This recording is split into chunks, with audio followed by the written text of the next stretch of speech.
안녕하세요. 오늘은 2004년도 7번 문제 풀 차례입니다. 벌써 많이 왔네요. 여러분들 이거 좀 도움 되고 있을런지 모르겠어요.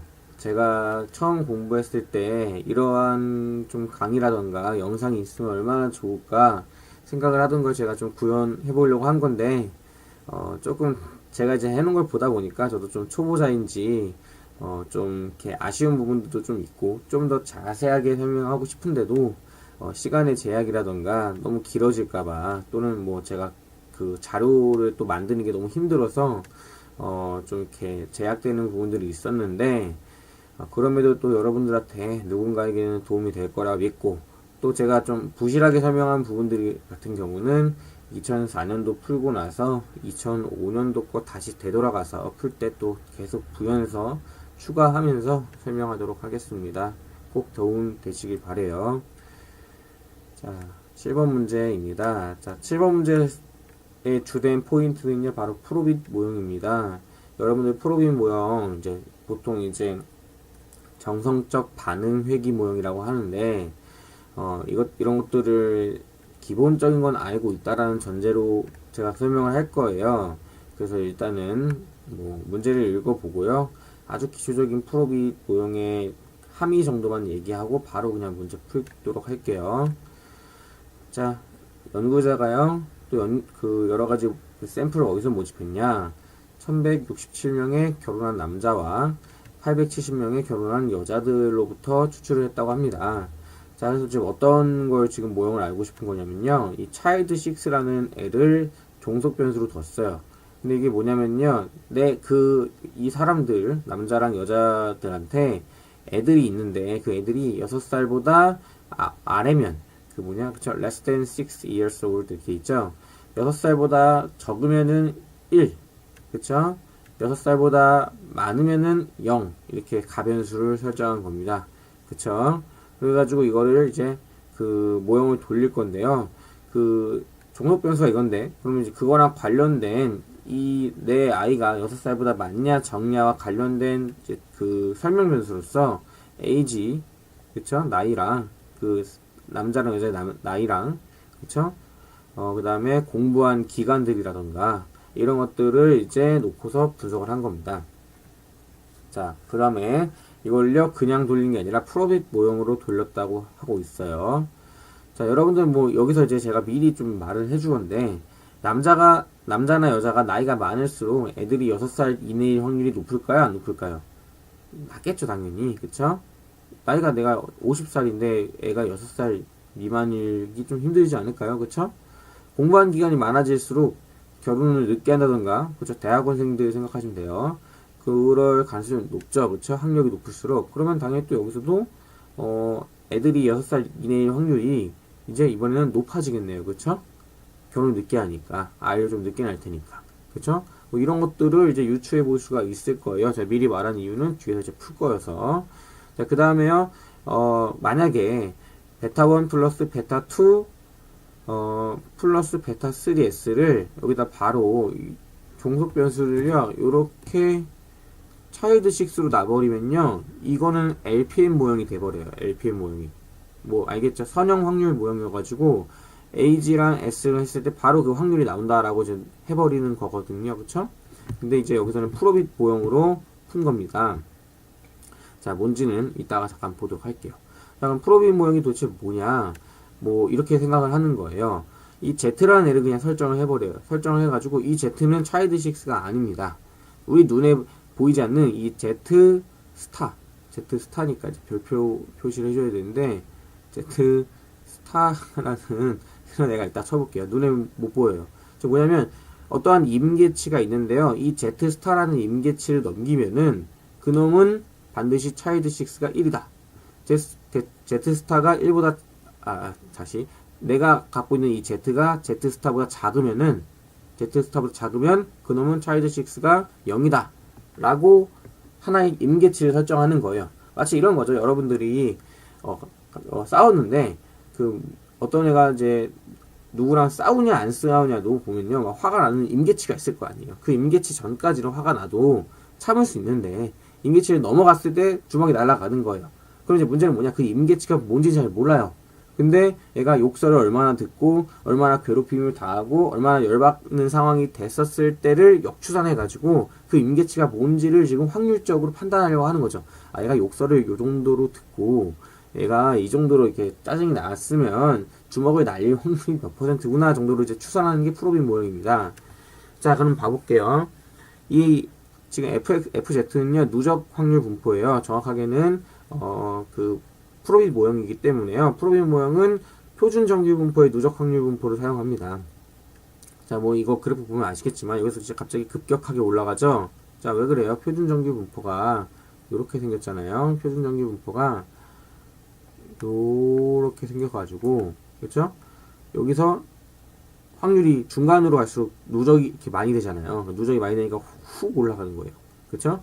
그래서 점점 또 이쪽에서 이제 여기서 올라가다 훅 올라가다가 다시 스르르 꺼지는 게 이쪽으로 갈수록 또 확률이 별로 누적이 안 되니까 그렇죠? 이런 모양을 갖는데요. 자, 내가 어떠한 i를 가졌다고 쳐볼게요. 현재 내가 베타1 플러스 베타0 플러스 베타1 x를 넣었더니 어떠한 i가 나왔어요. 그랬더니 이 i 값이 예를 들어 10이라 쳐봅시다. 제 마음대로 그냥. 자, 10이라고 했는데, 그쵸? 10이라면 너무 크네요. 10이라, 이게 표준 정규로 보니까 10이라면 거의 뭐 끝난 거고요. 제가 그냥 한 2 정도 나왔다 쳐볼게요. 그래서 2 정도로 나오면요. 여러분들이 생각했을 때, 그냥 어쩌라고. 2번이 2가 나왔는데, 얘가 행동이, 이 Z 값이요. 2가 나왔는데, 제가 좀 말이, 여기 Z랑 I랑 좀 섞여 있죠? 여기는 이제 I라고 하니까, 이 I 값이 2가 나왔어요. 그랬더니, child 6가 그 1이에요. 즉 애가 6살보다 어려요.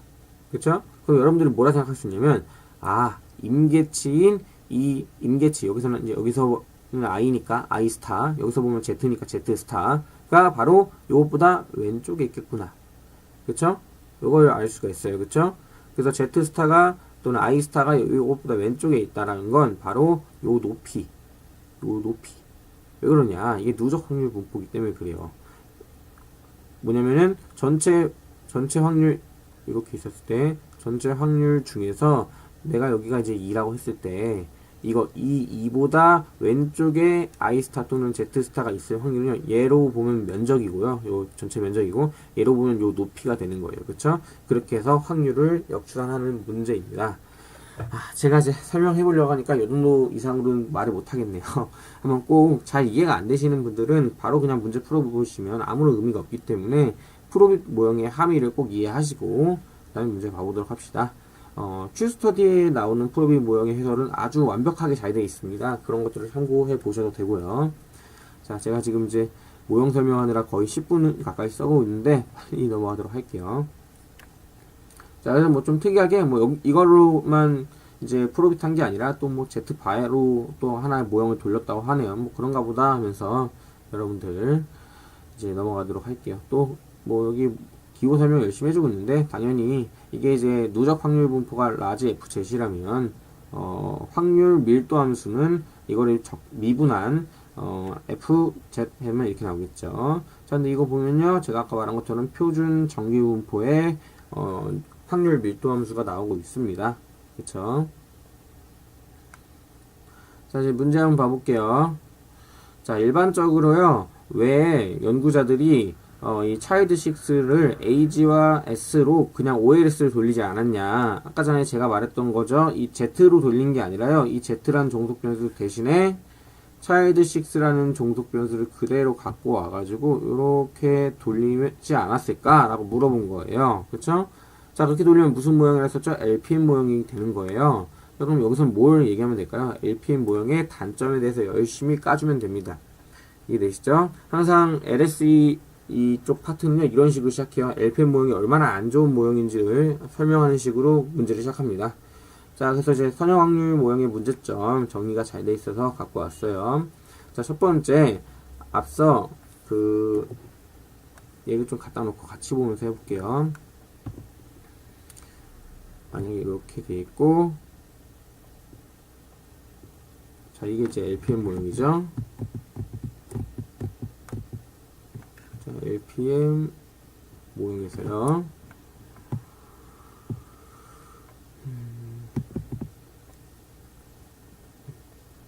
자, 첫 번째, 자, 얘는요, 이게 이제 1 아니면 0이라 했었잖아요. 차일드 6는. 그리고 이제 차일드 6의 헷 추정치는요, 요걸로 그냥 나오는 거예요. 그쵸? 그럼 당연히 이게 이제 일종의 확률이 되기 때문에, age가 요만큼이고 s가 요만큼일 때, 차일드 6가 1일 확률이 몇이다가 나오겠죠? 근데 문제는요, 가끔 하다 보면요, 1보다 커질 수도 있고요, 이게. 이 차일드 6 헷이. 그 다음에 이게 0보다 작아질 수도 있어요. 무슨 말인지 아시겠죠? 자, 그러한 문제가 발생할 수 있기 때문에 이게 되게 웃긴 게 되는 거예요. 확률을 구하는 건데 내가 아이가 6보다 6살보다 작을 확률을 구하는 건데 그렇게 1보다 커지는 문제가 발생할 수 있습니다. 그쵸? 자, 그런 것들을 해결해 주는 게 뭐 토진 모형도 있고요. 프로빈 모형도 있고요. 로진 모형도 있고요. 뭐 이렇게 있는데 자, 우리는 주로 로직과 프로빈만 봅니다. 뭐 토빗이나 토식 같은 것들은 뭐 보시려면 보시고 이렇게 수업용으로까지 아직은 나오는 것 같지는 않더라고요. 자, 넘어가도록 할게요. 두 번째, 오차항의 비정규 분포성입니다. 자, 여기 문제 잠깐 모형이 여기 있으니까요. 모형 다시 참고만 해볼게요. 이 모형으로 보면요. 자, 오차항을 구하고 싶으면요. 여기 이제 옆부분에 오차항이 이렇게 사실 안 써놨지만 오차항이 있는 거니까 좀 다 넘겨야 될 거 아니에요. 그럼 이런 모양이 나옵니다. 그러면 이제 얘가 1일, 차일드 6가 1일 때도 있고요. 1이 아닐 때도 있을 거 아니에요. 그렇죠. 차일드 6가 1일 확률은 PI라고 이미 사실 있는데, 그거를 그 확률로 요렇게 나오겠죠. 자, 그 다음에 나머지 그렇지 않을 확률일 때는요, 요렇게 나올 거예요. 그쵸? 자, 그러면 입실론 i는요, 어떠한 분포를 따르는 거냐? 이렇게 써놓고 보니까 베르누이 분포를 따른다는 걸 알 수가 있어요. 그쵸?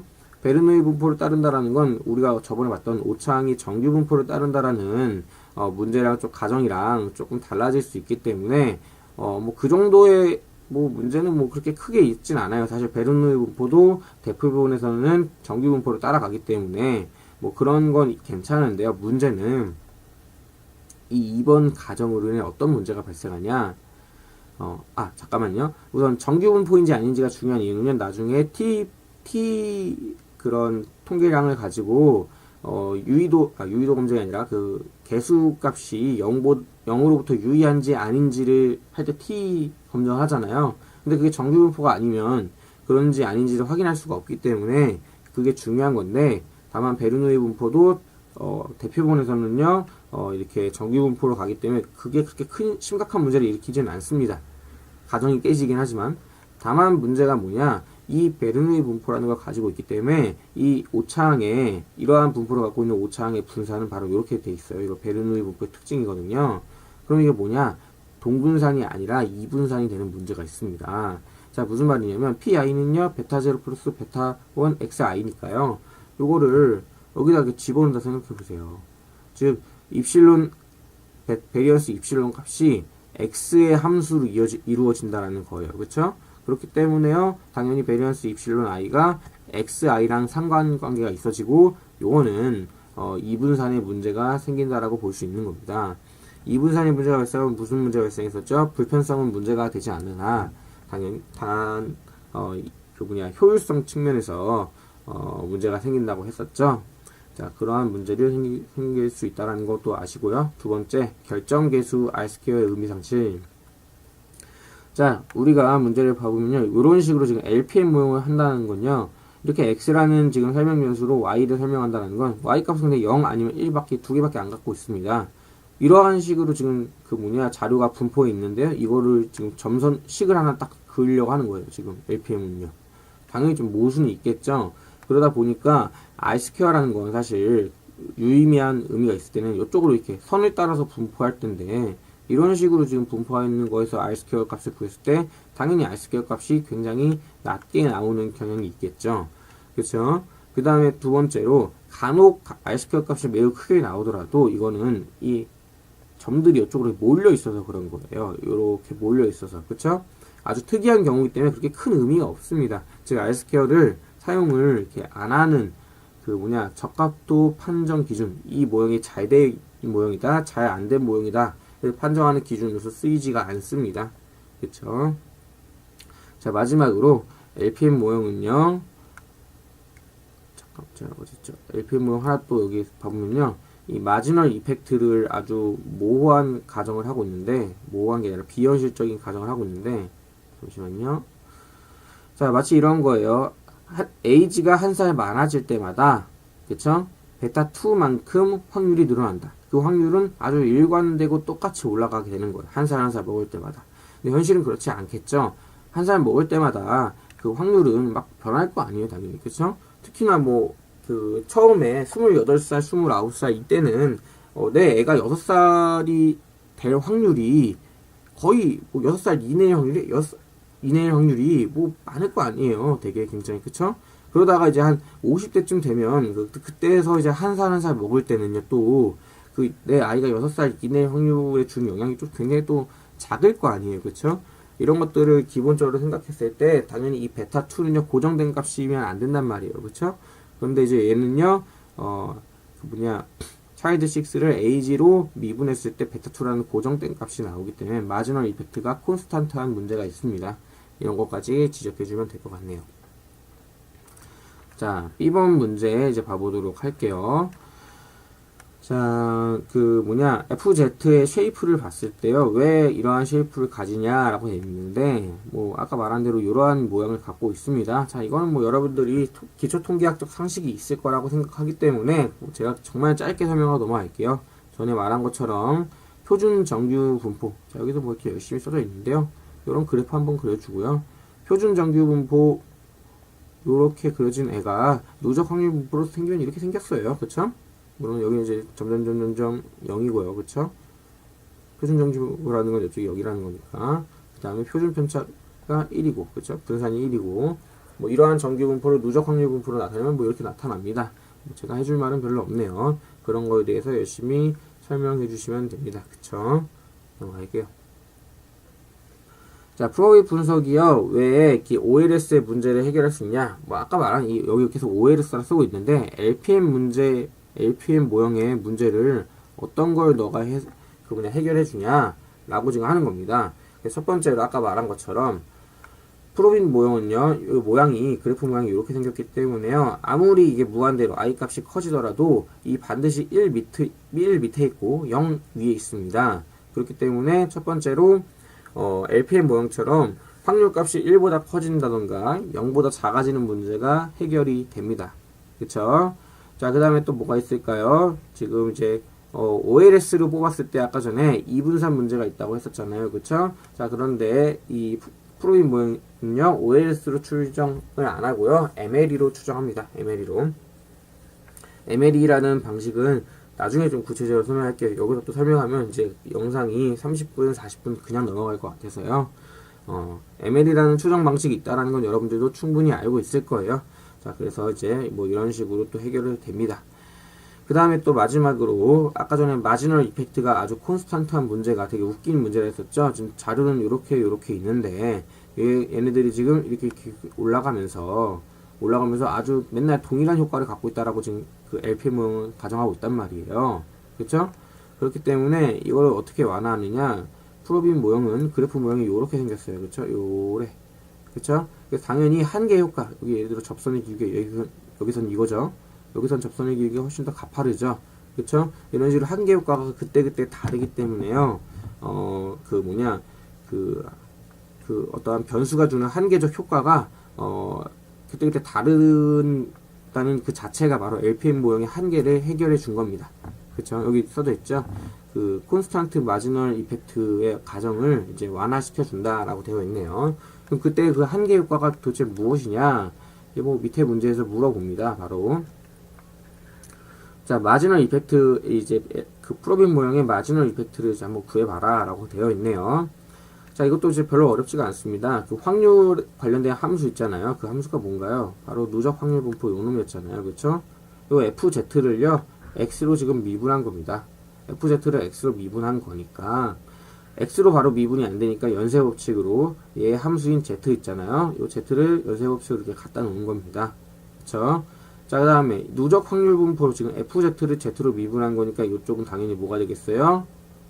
요 부분은 바로 요 FZ, 스몰 FZ, 즉 확률 밀도 함수, 정규 분포, 표준 정규 분포의 확률 밀도 함수 여기 나와 있는 겁니다. 그쵸? 요 부분이 표준정기분 확률 밀도함수예요. 또한 z를 x로 미분했으니까요. 아까 z는 여기서는요, z는 설명문수인 s와 그 다음에 뭐 그런 것들로 이루어진 ag로 이루어진 애들이었잖아요. 그러니까 그거를 미분하면요, 이 개수값이 하나 튀어나옵니다. 그쵸? 자, 이해가 잘 안 가실 수 있기 때문에 제가 이쪽 z를 이렇게 갖고 와서 보여드리도록 할게요. 이건 z박이긴 한데, 이게 보면요, 예를 들어 이쪽 부분은 아까 확률 밀도 함수라고 했었죠. 그 다음 z 부분이 요거니까요. 이거를 이제 만약에 s로 미분하면요, 베타3가 여기 튀어나오겠죠. 그쵸? 이런 식으로 해서 결국에 이렇게 되는구나. 자, 답을 이거 써주시면 끝납니다. 근데요, 다시 한번 봐볼게요. 회귀변수 1단위 변동의 한계 효과가요, LPM 모형은요, 항상 똑같다고 했었죠. 효과가 일정. 그쵸? 여기서 1단위 변동의 결과로서 사상이 발생할 확률의 변동을 직접 나타낸다. 이 회귀변수 개수값이. 그쵸? 자, 그 다음에 로진 모형은요, 이렇게 지금 결국에는 PI, 1-PI, 베타 J로 나타내는데요. 나중에 로진 모형 문제가 나오면 그때 증명해 드리도록 할게요. 사실, 내려도 돼요, 그냥. 그쵸? 프로빈 모형은 아까 말한 것처럼 확률 밀도 함수가 있고, 그 다음에 개수값을 써주죠.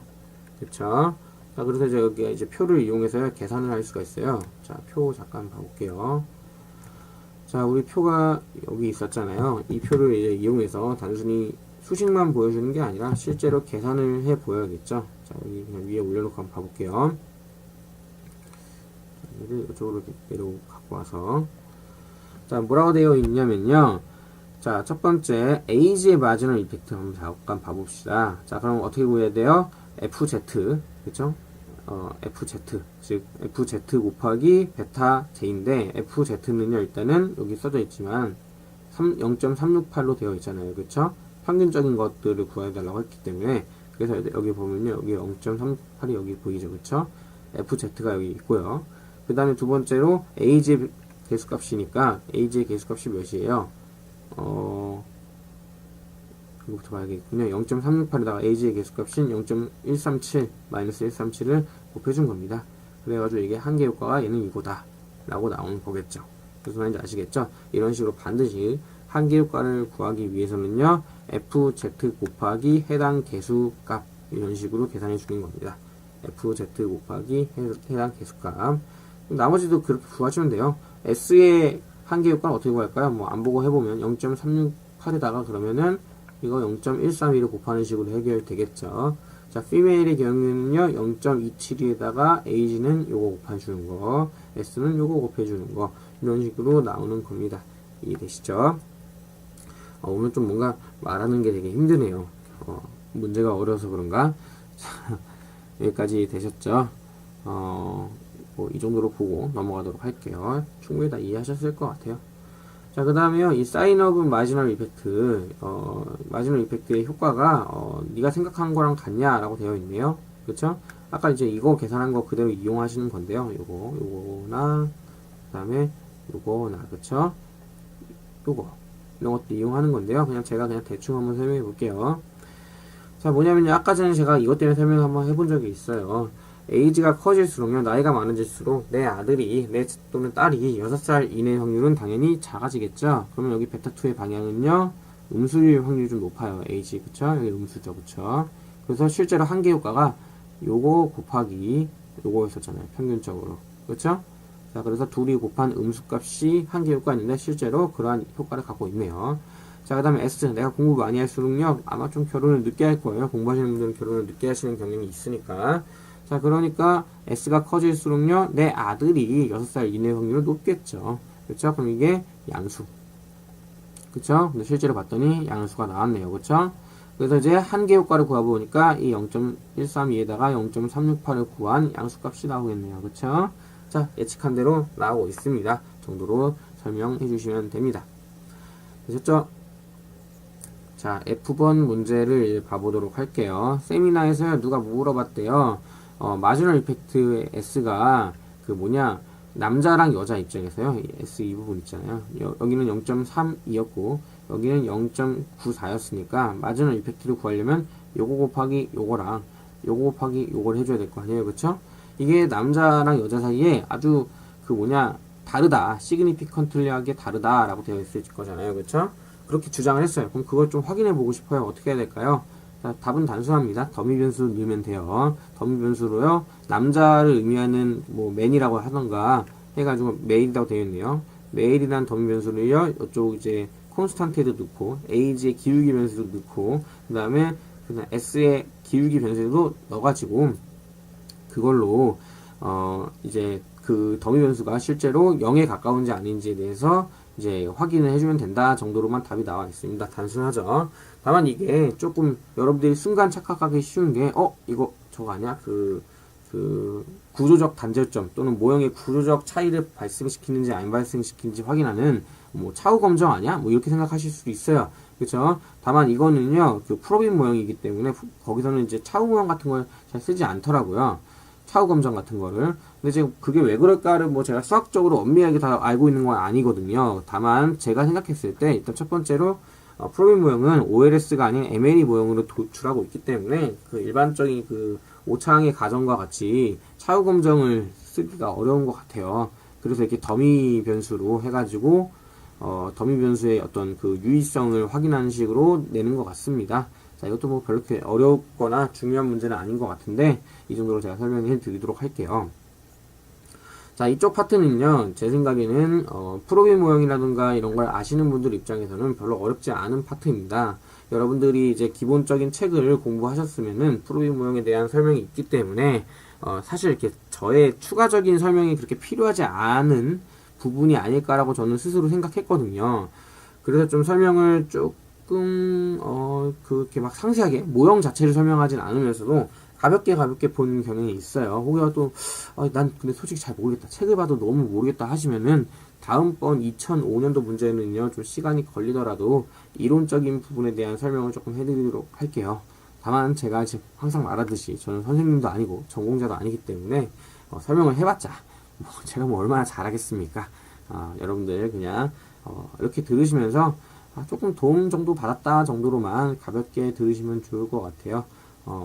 그 다음 이제 문제 또 준비하기 위해서 오늘은 여기까지 하도록 하겠습니다. 감사합니다.